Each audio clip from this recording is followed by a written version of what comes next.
everyone, this is JC. Today I have a special bonus episode. This week I had the chance to speak with Kelly Sinacola from Element 451 at the AI Engage Summit. We talked about one important topic, how to make campus data work for AI, specifically for Agentic AI. In this session, our focus was simple but critical. Agentic AI cannot work without the right data foundation. The core challenge on campuses today is clear. Data lives in many different systems. It is disconnected, slow to access, and hard to trust. Because of this, automation stays limited, and AI cannot act with confidence. We discussed the shift that is needed, moving towards a unified data and intelligent orchestration. This is what gives AI agents real context. The context to understand students, the context to take action, and the context to deliver meaningful outcomes, not just responses. This conversation is an important reminder that the promise of AI only becomes real when campus data works together so that AI can truly help institutions and students succeed. Let's get into it. So the hard truth that we really want to talk about today is really AI is only as good as the data context it has access to. And that's the most important part. All of your AI tools, you can be using the best LLMs on the market, but until you have good data to build context around, it's all just noise. And I think we've seen that in the news. We've seen that in different stories. We've seen how you can't glue cheese onto the pizza, right? So we want to make sure that we're building that good contextual layer as well. Because unfortunately, in higher ed, as we all know, there's data literally everywhere. It's in spreadsheets, it's in different systems across campus, and we need the right data connected at the right way at the right time in order to make all of this work. Let us know in the chat if this is nuance or we kind of knew that, right? But as we see your thoughts, the technology and the advancement of technology is not the problem. The technology is far ahead of where these situations that we're going to be talking about today and unpacking how we feel them. Practice is the other issue, right? When we think about the practice, how we use it is the other issue, right? But the conversation today is if the promise of AI is only unlocked to the case of data, specifically the context of the data, how do we start building our campus that is designed to thrive? Linking to the prior conversation, or to the prior slide, Kelly, it's how do we go from promise to reality, knowing that this is probably the biggest unlock. We have been talking so much about agentic in the past 48 hours. And for those of you who may be just tuning in, for those of you who may be listening to this in the podcast, because we're going to be showcasing this in the Higher Intelligence podcast, we want you to make sure that you understand the distinction of the AI that we're talking about. Yes, there's a wonderful AI that is generative AI that kind of feels experience, these kind of graphics that you see here of any type of human, the versions of drawings that Brendan has been doing. Many of us have experienced recipes and build up to that. There's a really important distinction that Kelly and I want to bring up, that agentic AI and what it means to campus through the lens of 4 prongs. This type of AI, agentic, has a goal. It knows that what you want, it's to basically speak to an executive. In my case, it knows that everything I'm going to need to do, how do I give you the one pager, right? He knows that you're trying to bring a student to an event. He knows that you're trying to get the student to attend a consultation. It has a goal. Context and memory, it's probably where we're going to spend the most time, but this idea that it uses data to understand what matters to you. And that window of observation keeps on going larger and larger over time. We know that AI has ingested all the books there is, all the internet there is. And in our personal lives, Kelly, it means that it could remember weeks, months of the interaction. Actions means that it knows how to activate on something. Hey, you need an email. You need your nudge should be a phone call. Hey, your email based on the context and the goals should be planned that way, should be delivered that way. And the last one is the idea of plans. Making decisions, adapting and reasoning that this is the better execution for JC versus Kelly is really where it's at. So Kelly, this is kind of what makes agentic AI agentic. Anything for you to add as we move forward in our conversation? Yeah, and I think when you're thinking of agentic AI too, it's important to think about it as a system of action. So we've had lots of filing cabinets on campus that really that's what our SIS is designed to do. So if I say hello, Johnny instead of JC, and I'm doing your diploma or something, that matters in that moment, at the moment of graduation. But if I'm trying to get JC to do something, to Mhm. schedule an appointment, to work towards improving their grades, right? We need our system of action to have that data as of the minute we're trying to make that engagement happen.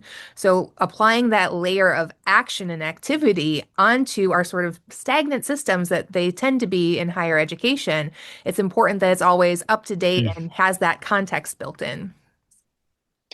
Kelly, you spent, not gonna age you, but it's like 55 years at least in At consultancy. least feels like um, it. and and you've been at the interplay between these three systems, the CRM, I'm sorry, the SIS and the LMS. Why does this matter? And I think one of the reasons that I've heard you explain before is there's a new way how these systems operate. And the promise of AI, it's kind of linked to these systems triangulating or orchestrating. But you have a really interesting story of how that's being felt. So, Yeah, so if you guys have been on calls with me before, you may have heard this story. So let me know if you've heard this one before. But I tend to use my own personal experience. So as JC mentioned, I was in consulting. I used to call consulting years like dog years. So yes, I was around that for a long time. But well, my first 55 years apparently. 55 years at least. That's why my caricature looks so good. But my first job in higher ed was at my alma mater. And my first semester in school, I was getting those pings that we try and do now for early alerts, where my grades were dropping to the point where I was going to fall out of eligibility for my scholarship. And so my advisor is reaching out, and we sit down, and I have my very first meeting with that advisor, and he didn't have context. He just saw a freshman student grade dropping. So he said, "Okay, Mhm. Kelly, it's very apparent to me that you've just been out partying too much." And for those of you in the audience that know me, for my colleagues that know me, that's not exactly what I was out there doing. What I was doing was adjusting to my new life as a freshman undergrad, previously coming from in as a homeschooler. So I wasn't even used to a classroom environment. I wasn't used to, sitting in class for 7 hours a day. That was new to me. I was balancing campus life and campus work. I was a work study student, trying to make sure I could pay the bills for my tuition. So, lacking context in that conversation, which they would have today using Element 451 or other platforms, it made that conversation awkward for me as a freshman. I am still friends with that advisor today. He's a close friend and faculty member at a private university, but it's that context that matters. So, not knowing that I was the daughter of a military family, a homeschooling student, all of those pieces would have just made that conversation a lot better and his engagement out to me a lot more impactful as well. And then let's generalize this with the ultimate play here is that if Kelly, young Kelly, forever young Kelly, needed an intervention, many years ago, the LMS would have been automated to send a signal to the CRM, like, come see me, right? And maybe that happened after your midterm. Mhm. 7 weeks in, the intervention is assigned. And I'm sorry that in your case, your counselor didn't connect the dots and didn't know how to use the context. But what we're talking about today is that the orchestration that is needed and the possibility after this orchestration is enacted, it's that the LMS can start sending in week 3 attendance anomalies on young Kelly that now it's connected to a type of change in the messages that you're sending because the pressure is being felt on the way you write and things of that sort. So the anomaly, it's felt. The interaction or the intervention is launched on week 3. We don't have to wait for week 7 after you basically bomb your midterms or whatnot. So how do we start building this layer? There's 3 things, Kelly, that as we talk about all the possible things that can go wrong, um, where we see constantly these 3 dominate 80, 90% of the challenges. Obviously, we can find edge cases that dominate it, but through the lens of a student journey, delayed in conflict data or reactive operations, this is where the big challenge is for you to use your data for next level becoming a agentic campus unfold. Let's take it one at a time, Kelly. Yeah. Incomplete student journeys. What do you see here? So when I see this, I'm also reminded of a story from my consulting days, one of those 55 years of consulting. And their student journeys were actually documented. You know those old black and white notebooks, JC? Um, Hmm. this office had just stacks and stacks of them. Yeah. Um, there you go. That black and Well, white composition notebook. Theirs it's an wasn't iPad an actually. iPad, though. They were a little less technical than UJC, but that is what stored their student journeys. Every advising meeting, every financial aid meeting, they were a one-stop shop campus, but everything Yeah. was kept and stored and tracked in those composition notebooks. So when we were talking about implementing a CRM on campus, they were like, okay, well, how can I integrate all of these composition notebooks into the new CRM? And they were just missing steps along that student journey because they didn't have them documented or stored. And I see that in campuses too, just when they have disconnected systems on campus. It doesn't have to be lack of technology using a composition notebook. But if your systems aren't talking to each other and building that context, you don't know what step that the student is on their journey. And so that's a really techie, nerdy type of example. But they were lacking technology, and it did that disconnection, the incomplete student journeys along the way. And this is real. We know how difficult it is to have a financial aid system speaking to the rest of life system, right? Mhm. But that is the complete journey, right? And understanding also that the students don't have a linear journey. They actually have non-linear journeys. So some of them will follow a path that we all recognize as traditional. Some of them may not have it.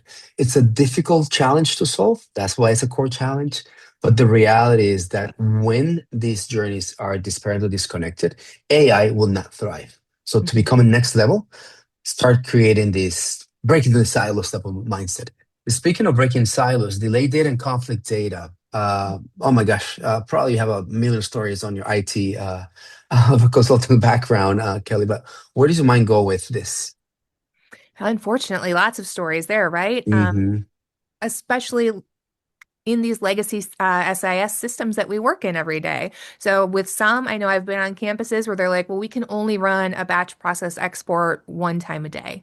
And that's just because of system resources, budget, all types of things that are preventing it from being more real time. So not only is there a silo with that data, but also a technology gap where they aren't resourced, they can't, it's going to bring down the system if we run it 8 times a day.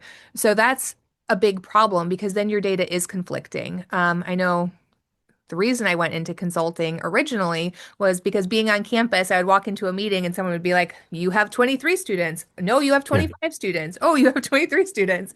And meetings would just, instead of focusing on we need to increase enrollment, the meetings just devolved into, but why, where are those two students that we have in discrepancy in the report? And that didn't move any of us forward. So not only could AI not leverage that data, but also it also disrupts really what we should be talking about on campus.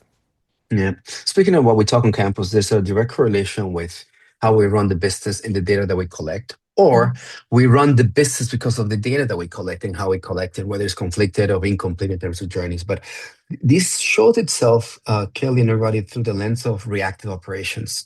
Many of us have been replicating the way we do counseling and admissions, student success, through the lens of I just, I have a one-to-one relationship and how do I get the one student to do those type of things. Reactive operations, it's a crisis, if you will, that as we start orchestrating, the art of the possible unfolds. I only know how to talk to my freshman class, right? Mhm. And a counselor is trained to do that. The next level is that not only you can do your freshman class, but you can do it all together through agentic layers, and you can actually start stretching that significantly. This is how operations start moving in a totally different way. Reacting through the lens of the data versus a new layer of operational design or orchestration is kind of where he's at. And Kelly, anything from you on that side?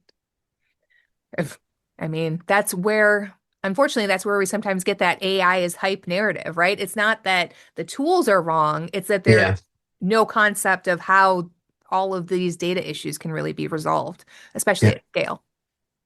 correct. There's a question here from Richa. So, can AI, Agentic AI, help us with student advisement? And the answer is yes, right? And as we've been painting the picture, um, there is this aspect of the advisement. Hmm. It's a two motion act, three motion act, actually, at least. I'm going to be very crude. Detecting that the student needs an advice. AI and agentic AI, it's far superior than us humans in creating patterns and being consistent on the pattern. Connecting all these paired systems, we're going to come and talk about it to understand Kelly needs help. Number two, to get Kelly to show up requires a gigantic logistical deployment of here's the appointment, come see me, and it's going to be online, it's going to be in person, it's a phone call. The logistics of getting Kelly to come and do it are highly, highly, highly um, uh, uh, delegatable. Is that a word, Kelly? Can you delegate Sure. them? So, Yeah. and this is where AI thrives. And you know the reason why I say that? So that the third option, we humans doing the high touch intervention, that's kind of where it's at. So you don't spend the time getting the student to advisement, you actually advise the student. So I appreciate the question, and I just want to make the framing of at least how I see this next generation impacting campuses. A recruiter, it's actually doing recruitment. An advisor is actually doing advisement as opposed to the the amount of work spent getting us there. Anyway, I Mhm. digress. And Kelly, Ty's point oh, go yesterday, ahead. right? More time for hugs. More To time for echo hugs. Ty's point from yesterday. That's right. Talk to me about this unified foundation through the motions of there has to be a unified student profile, real-time events, built-in governance, and an agent-ready design. And you know what would be fun? Put on your data nerdy IT hat, and let me do it through the sense of the functional user.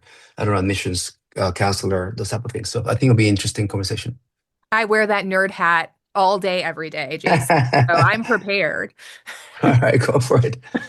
So, well, let's start with you. So, unified student profiles, a single source of truth. We know that we don't have that today. To echo Paula's comment from the chat, one of her colleagues used to work for the FBI. When they mapped out all of their systems, they expressed that the number of systems used was more than the FBI used. Funny, not funny. Wow. So, that makes that unified student profile seem like a really big, unachievable goal when we put it in that context.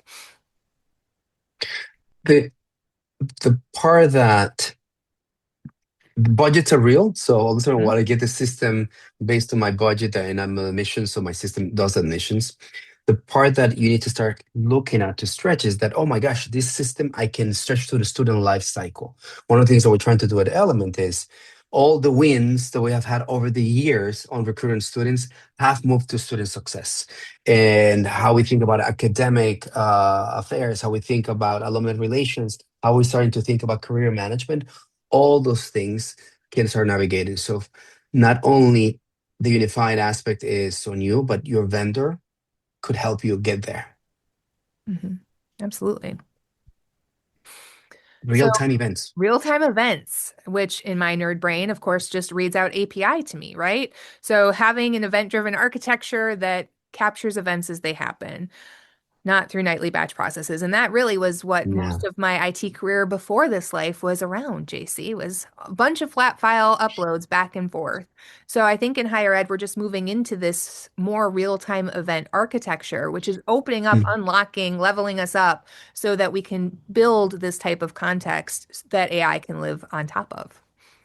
Yes. Uh, Friends and everybody listening, if the conversation of your technology provider, whether it's internal or external, it's that they're not connected to the pipelines via an API, your deployment of AI readiness and AI feasibility will drop.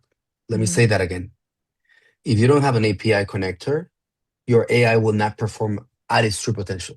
So be very mindful of partners or deployments. It's like, we're going to batch this. Mhm. Every day is going to send a flat file and it's going to be sync. You're missing out on all the wonderful things that we've been talking about. Speaking of missing out, governance. This one could be a whole section in itself. What do you think about governance, Kelly? Speaking for my IT friends in the room, governance is not just an IT only problem. I said that yesterday in my panel. I'll say that again today. I know that my friend Lynn is on here and she will say preach from the chat.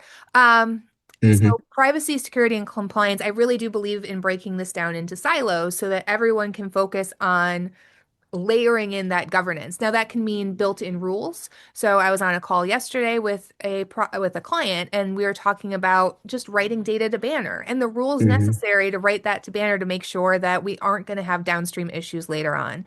But, we have to take that piece by piece and it also means breaking down those silos and talking with all of the downstream resources too that will use that data coming up. And I've unclogged lots of problems with that in consulting as well.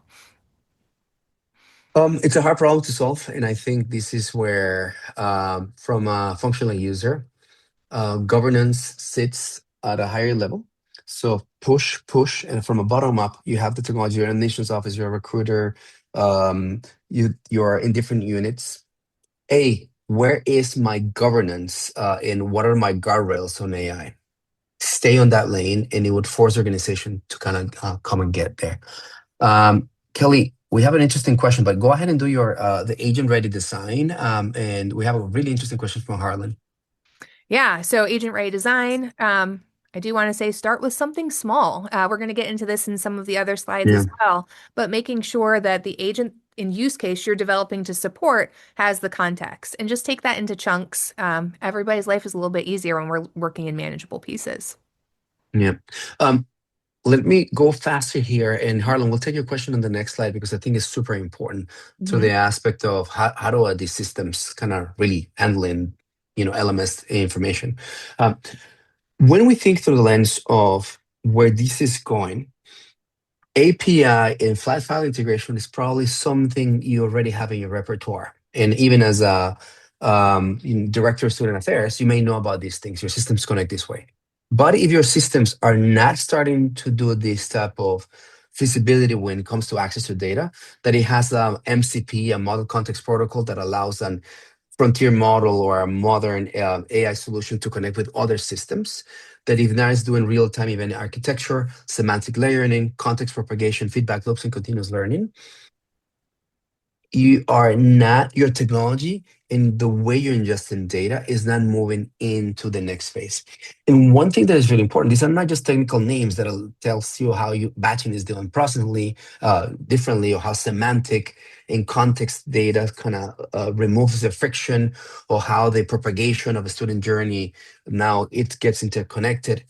It's that, to Kelly's point, that these silos, this is the easiest way, or probably the path of least resistance, to break those silos, because technology is allowing us to basically move away from how to do it, and rather this is basically how technology helps you get there faster.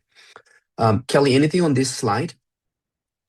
Yeah, I do have to chime in that this is very super geeky stuff. So if you're not in IT, make sure you ask your IT team, are you working against these five types, right? Make sure that this is part of the AI strategy that you're employing on campus and make sure you're looking at everything because this is a quickly evolving piece of it. So let's wrap it up with takeaways. I see Brent, how are we doing time? You just showed up with your beautiful face. How much time do we have? Yeah, 2 minutes. 2 minutes. So we're Mhm. gonna come and wrap it up. And I'll wrap it up with Harlan's example, right? Which is, Yeah. so how do we take on these, items of discussions, assignments, quizzes? And basically, what I can leave you with is either you're doing it from start, right, or advanced. There's an aspect of orchestrating and building in two ways. Take on only one of them, Harlem, and everybody. Take on things that maybe are tool oriented, and build on that. Win that fight and go to the next one. That's how you start kind of going horizontal. You can go vertical by saying, I just grabbed the assignments. So now let me grab within the assignments. I'm going to start thinking about the time of submission, the actual assignments that are super good versus bad. So going vertical and going deeper is also a possibility. Kelly, I'll let you close. start in baby steps. That's really important. Make sure that you have a use case that is scoped and timed and that you can build some success around, because the great thing about any of these projects is it takes off like wildfire. You're going to start small and be able to build and grow from there.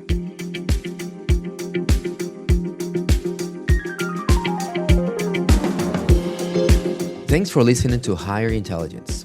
This show is part of the Enrollify network, home to the largest collection of podcasts in higher education. Enrollify is where higher ed goes to grow. You can find more podcasts, webinars, videos, blogs, and more. Visit enrollify.org and subscribe to get new content sent directly to your inbox.